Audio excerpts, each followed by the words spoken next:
May leads na rin ngayon ang National Bureau of Investigation kaugnay sa posibleng kinaroroonan ni Senator Bato de la Rosa. Kasabay niya nanindigan din ang ahensya na may legal na basis ang kanilang operasyon sa GSIS building kamakailan na humantong sa shooting incident sa Senado.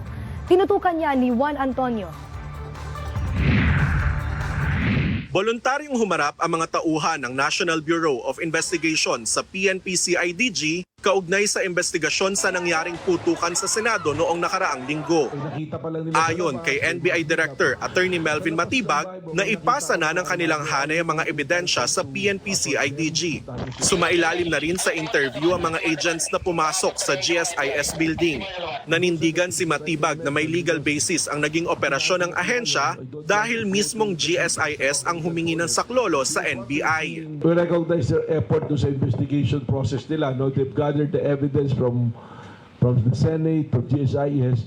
So, binigay namin lahat, all the individuals na nandoon sa GSIS, pina-interview namin sa CIDG. And even yung baril na pinaputok ng isang ahente, sinabit namin sa ballistics. Dinepensahan din ng NBI ang kanilang volunteer driver na si Mel Orago na nagpositibo sa gunpowder residue. Ayon kay Director Matibag, kasama ng agents ang volunteer driver sa GSIS building. Nakita ko when he was arrested from GSIS, dinala siya sa Senate grounds, sa second floor, idinapa siya kung saan mismo nagpaputok ng baril yung mga usaa. Pansamantalang nakalaya si Oragon matapos itong makapagpiyansa.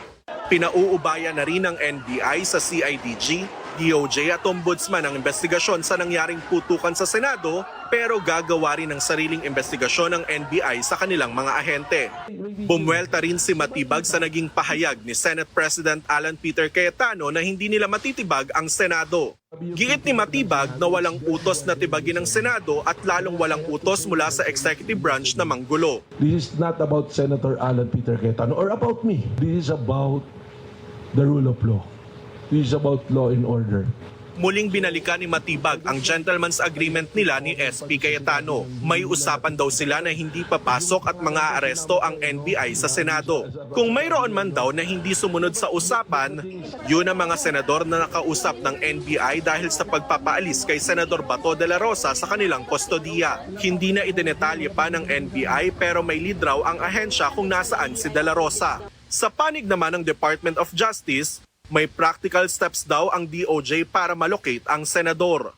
Juan Antonio, IBC News.